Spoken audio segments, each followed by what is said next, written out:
welcome to the Big Seance podcast. I'm Patrick Keller of BigSeance.com, and this is a place for an open discussion on all things paranormal, but specifically topics like ghosts and hauntings, paranormal research, spirit communication, psychics and mediums, and life after death. So basically, anything that pops up in my paranormal world. The candles are already lit, so you might as well come on in and join the seance. Hey, Paranerds. If you follow me on social media, you probably know that I've been working on reorganizing my library here in the house. Although, I'll admit, I've been doing it at a snail's pace. But things have been looking a little crammed lately, and I've been running out of room. I just started using the Book Buddy app for uploading and indexing everything, and it takes a little bit of time, but I think I'm liking it. And then I've been stamping each book inside the front cover with a personalized stamper that my mom gave me. It's pretty cool, so thanks, Mom.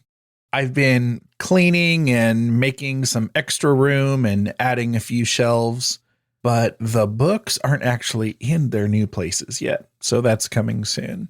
So a while back, I was taking a break from all that and just sitting there looking at those shelves, trying to imagine how I wanted to organize it all. And it was in that moment that I remembered a conversation that I had weeks ago after a presentation I gave at a local library.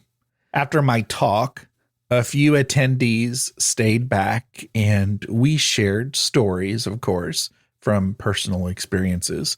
So I had a recorder going. One of them was a nice woman named Vita. She was there with her daughter, and she gave me permission, by the way, to share her stories. And I'm going to do that in just a bit. But just before we all parted, this group of strangers, we decided that it was nice to have a place or an excuse for like-minded people. Well, maybe like-minded isn't necessarily the right word because there were differing opinions shared, but at least a place for people who are curious or open, let's say open to listening and sharing stories like these. You know, people don't always live in an environment where they can feel comfortable having these conversations. So I made a comment that what we just experienced together was kind of like, a support group or a meetup group, and it was safe. So as I'm looking up at the shelves and remembering that whole conversation, I thought to myself, why don't I give listeners an easy, safe place to share these experiences? People have moments where they feel like they were contacted by a dead loved one, or they've been given a sign or been visited in a dream. And some people have the full-on apparition or hear their loved one speaking to them as if they were alive. I'm super jealous of those people, by the way. But if that happened to you and you don't necessarily have anyone near you who is open to hearing those experiences, then that's probably frustrating and probably not very healthy. So that's what I want to do. I want to give you the opportunity to share your stories here with my audience. And if you stick with me, in just a few minutes, I'll tell you just how you can do that.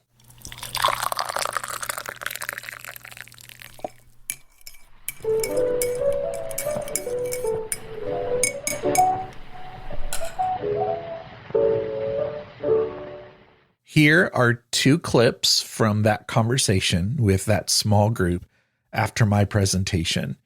Again, these stories are told by Vita, who, like I said, attended with her adult daughter. I had a dream and it came true 2 weeks later. Okay, I had this dream that she was a little girl and we were delivering Girl Scout cookies to my grandmother. I was named after her. Her name is Vita and my name is Vita. And we go to her house and she's laying on the couch. She's sitting like this and laying on the couch, and she gets up. She said, Vita, I'm never going to see you again. I'm dying. Now, we did not know anything that she was dying. We just knew sometimes she didn't feel good. I think she had diabetes, but this was many years ago. And I said, oh, no, Grandma, you're not going to die. She said, yes, I'm never going to see you again. And she grabbed me, and she just had that look on her face that scared me half to death. So we delivered the cookies and we left. And the dream was 2 weeks before that. I should have told you the dream first. The dream was that I was at a funeral home, and the person was sitting on the couch, leaned over like this. I didn't know who it was in the dream. All I knew, it was somebody on my father's side of the family, and this is his mother. And I went away happy in the dream because I felt like I had got to see this person and be with this person for the last time. That's the feeling I got when I woke up. So and that's the scene you walked into. And that's the scene I walked into 2 weeks later. Did not connect it because that was 2 weeks later. The next morning, my cousin called me and said, I have something terrible to tell you. And I said, what? And he said, Grandma died last night. And I go, I was just there yesterday. I said, well, how did she die? He goes, she was sitting on the couch but bent over to the side when my grandfather came in and to try to wake her up. And she was in a sitting. Probably didn't leave from that position when she talked to you? Oh, no. She laid on the couch, but that's the thing I remembered. Yeah. And that was the part of the dream. And of course, I felt like she told me that we had a connection because I was named after her. That was the most amazing thing I could imagine, was finding her that day and knowing the next day she died after, and she knew it. Mm-hmm. My other one, I want to tell you this. The other story, my mother was in a nursing home. She was 96 years old. I was visiting her every day. When I went, at one point, she was in like a coma and on hospice, and I knew she wasn't going to be around long. And I said, Mom, I'm here. I held her hand. She would let me hold her hand every day. But this particular day, she pulled her hand away from me. She kept pulling her hand away, and I kept grabbing it. She kept pulling it away. And I thought, well, she don't want me to hold her hand. She wants to let go. Maybe she wants to go, Yeah. So I didn't grab her hand again. I said, Mom, I'm here. I'm here. All of a sudden, now her eyes were in a closed position, and she was totally out of it. She kind of slightly opened her eyes and she said, hi, Rose. Hi, Rose. Hi, Jenny. And that's her sisters who had died 40 years before that, 30 years, 40 years before that. I said, Mom, are you talking to your sisters? She nodded her head, yes. She couldn't open her eyes. She couldn't talk. But she nodded her head, yes. I said, you go right ahead and talk to them. I want you to talk to them. What she didn't know, I had been praying that my mother's sisters would come and help her get to the other side because I knew she would listen to her older sisters. I didn't think she would listen to my father, who was already gone, I wanted her sisters to come because I knew she had a closeness with her sisters that they could convince her to go. She died the next day when she went. And it was the day I didn't go. She went. And these things, how does this affect the way you live your daily life since then? Does it give you more comfort? I have comfort. I have signs for my mother all the time. All the time. You have to look for a sign to know a sign is there. She always had a connection with daisies with my mother. I never did from the time she was little. They would plant daisies. They would do things about daisies. I never had it.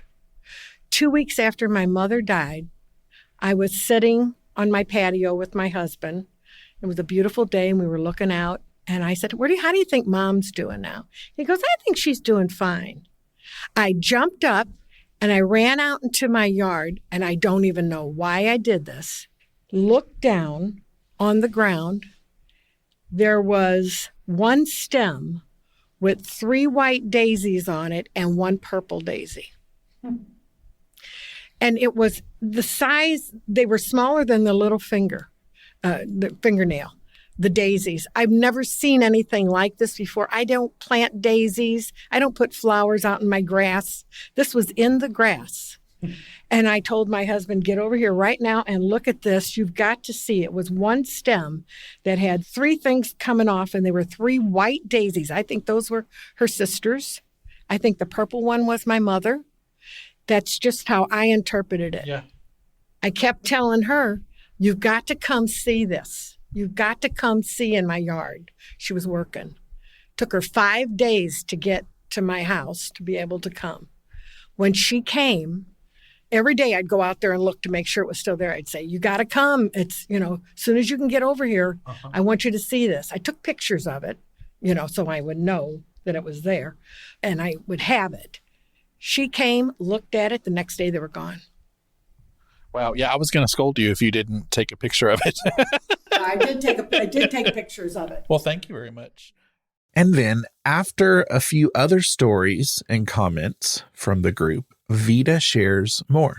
Don't you think that if you're more open to it, you've got an open mind, you're less skeptical. This is what I believe, because I am open. I am extremely open, maybe too open, because I get it all the time. And my friends that are not open, they want their husband to come to them. And I have dreams about their husband, and it's like, and I tell them. No, I didn't mean that. I didn't mean that. I did not mean that. I tell my friend and I'll say, oh my God, I just had a dream about you. But I mean, it's funny how it works. His name. Pass it on, let him know. And she goes, why doesn't he come to me? I said, because you don't believe. You don't believe he can do it. She's never been a believer. I said, you've got to open your mind. You've got to open up and think it can happen and not be afraid of it and not be scared to death if he I said, you're going to be scared to death if he shows up at night in bed with you.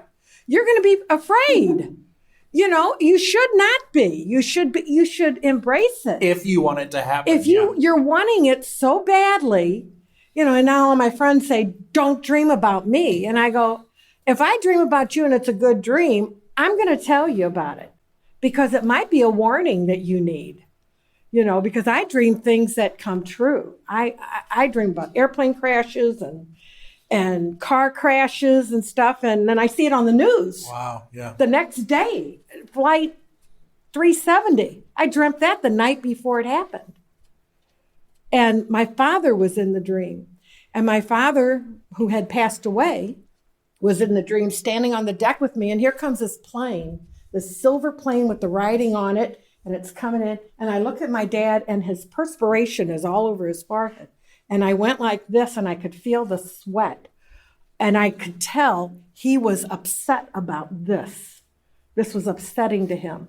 I woke up and I told her and my husband, oh my God, I had this dream about this airplane. And was it a crash? I don't know. Is that the Malaysian Airlines? The one that Malaysian. Yeah, Malaysian. Yeah. The Malaysian plane. And I said, I don't think it crashed because I kept seeing it go out of the picture. And I could not figure out why, but my father was so upset about this plane. So I start thinking, and I believe it was something that was planned to be done. I do believe that now.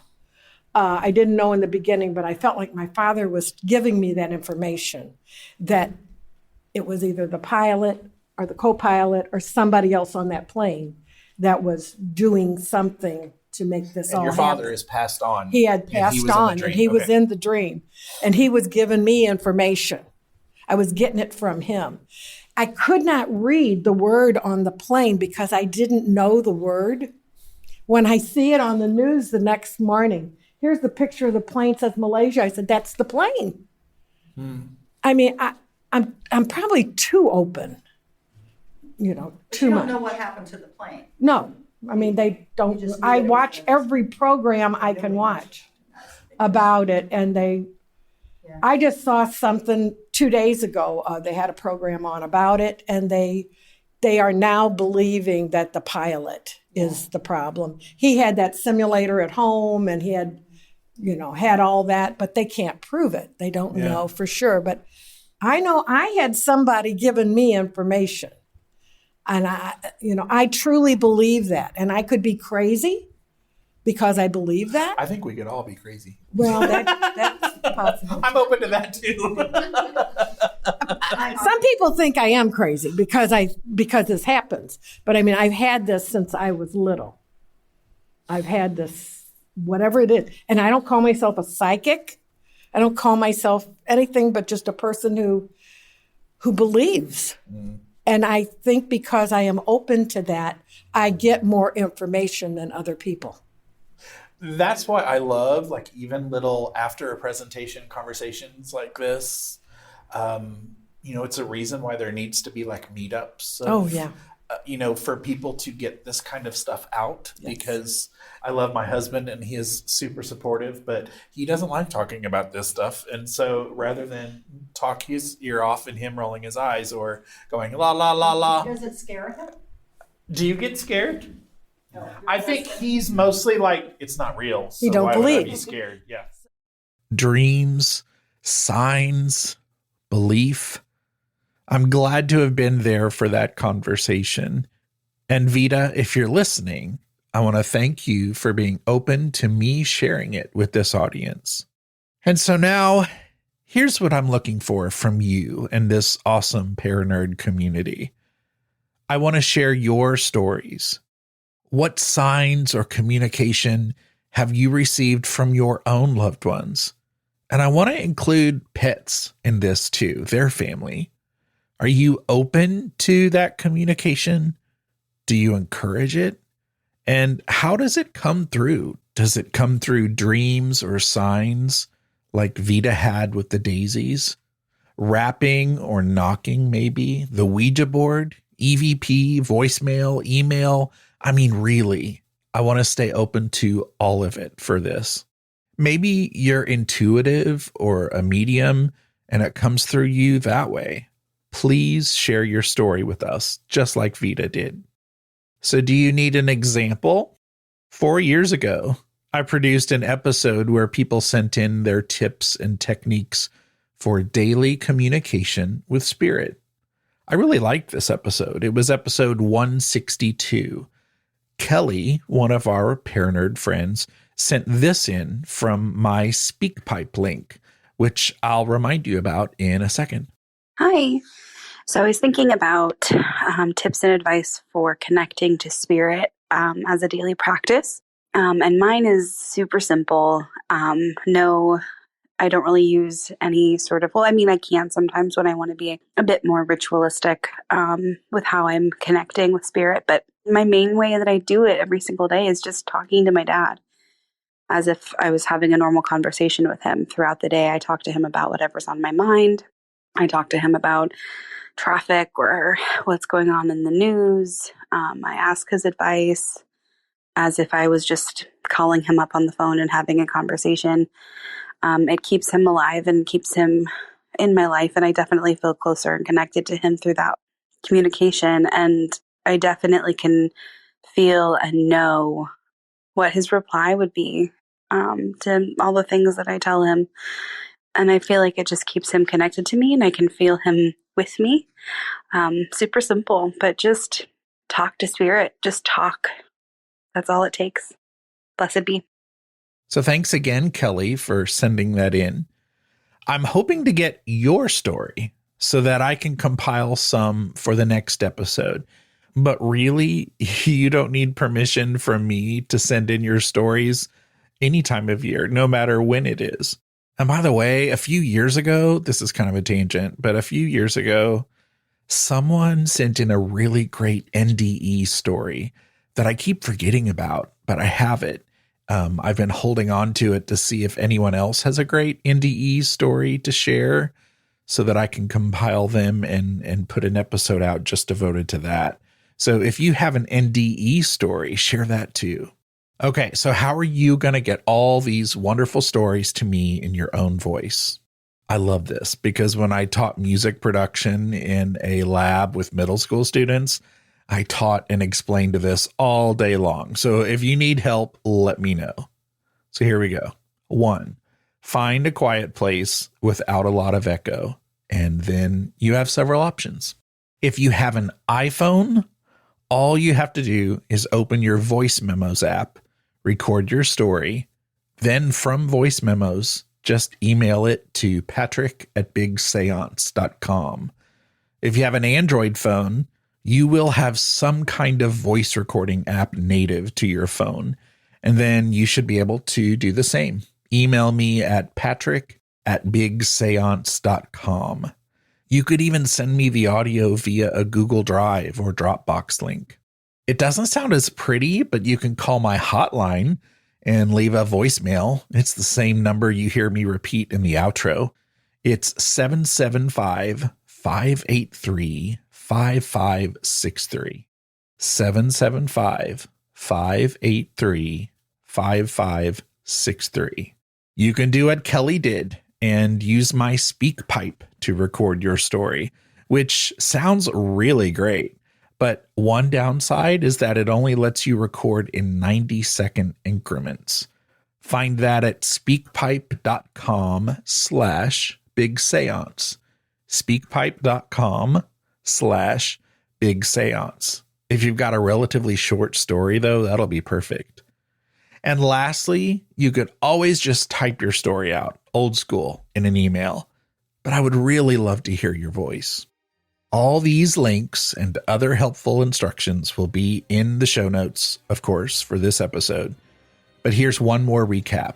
If you want to share your special story of receiving communication from your loved ones or pets who have passed on, or if you had an NDE you want to share, record your story in a voice memo or other recording app, and then email it to me at patrick@bigseance.com.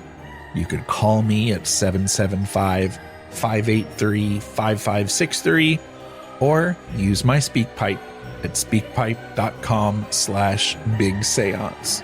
I look forward to everyone hearing your story. For show notes, including links to anything we may have mentioned in this episode, visit bigseance.com. And you can continue the discussion and hang out with a great community of Paranerds by joining us in the Big Seance Parlor on Facebook. Want to hear your voice in a future episode? Go to bigseance.com/feedback to learn how. Thank you so much for listening. Unfortunately, it's time to blow the candles out, but we'll see you and light them again next time.